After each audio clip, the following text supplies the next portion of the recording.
Hi, ഇത് നമ്മുടെ ബർത്ത്ഡേൻ്റെ second പാർട്ടാണ്. അമ്മേനെ മെല്ലെ ആ ചേച്ചി അടുക്കളയിലേക്ക് കൊണ്ടുപോയിട്ടുണ്ട്. തക്കത്തിനാണ് ഞാനും ചേച്ചിയുടെ മോളും കൂടിയാണ് എല്ലാം ഒരുക്കങ്ങൾ നടത്തിയത്. റൂമൊക്കെ അടച്ചിട്ടാട്ടോ ചെയ്തത്. ഹാളിൽ നിന്ന് ഞങ്ങൾ ഫോട്ടോ എടുക്കുക എന്നാണ് അമ്മേനോട് പറഞ്ഞത്. അപ്പം ഈ ഒരുക്കങ്ങളൊക്കെ കഴിഞ്ഞ ശേഷം പിന്നെ അമ്മേനെ വിളിച്ച് അപ്പം അമ്മേൻ്റെ റിയാക്ഷൻ എന്താ അറിയാനുള്ളൊരു ആകാംക്ഷ ഉണ്ടായിരുന്നു. ഫസ്റ്റ് അമ്മ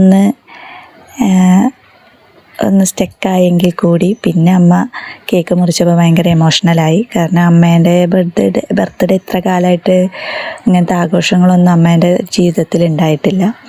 അപ്പോൾ അമ്മയും ഹാപ്പി ആയിരുന്നു. പ്രതീക്ഷിക്കാത്തതായപ്പോൾ അമ്മ കുറച്ചൊന്ന് ഇമോഷണലായി. ഞങ്ങളും ഹാപ്പിയാണ്. അപ്പോൾ അമ്മേൻ്റെ 61ാമത്തെ ബർത്ത്ഡേ ആയിരുന്നു. 60 കഴിക്കണം കരുതി, പക്ഷെ അന്ന് കഴിഞ്ഞില്ല. അതുകൊണ്ട് ഇക്കൊല്ലം ഞങ്ങളെല്ലാവരും അത് ആഘോഷമാക്കി. ഞങ്ങളെക്കൊണ്ട് പറ്റുന്ന രീതിയിൽ ഞങ്ങൾ ആഘോഷമാക്കിയിട്ടുണ്ട്. പിന്നെ ഞങ്ങൾ ചെറിയ സമ്മാനങ്ങളും കാര്യങ്ങളൊക്കെ അമ്മയ്ക്ക് കൊടുത്തു.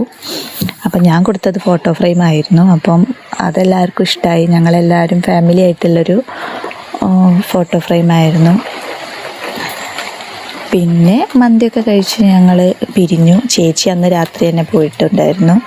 കാരണം മോന് 6:45 ട്യൂഷൻ ഉള്ളത് കൊണ്ട് തന്നെ അവൾ രാത്രി തന്നെ പോയി. ഞാൻ പിറ്റേന്ന് രാവിലെയാണ് പോയത്. ഏട്ടനും അന്ന് രാത്രി തന്നെ പോയി. ഞങ്ങൾക്ക് എന്തായാലും ഞങ്ങൾ ഹാപ്പിയാണ്. ഇത് കണ്ടിട്ട് നിങ്ങൾ ഹാപ്പിയാണോ എന്നൊന്ന് നിങ്ങൾ പറയട്ടോ. അപ്പം അത്രയേ ഉള്ളൂ.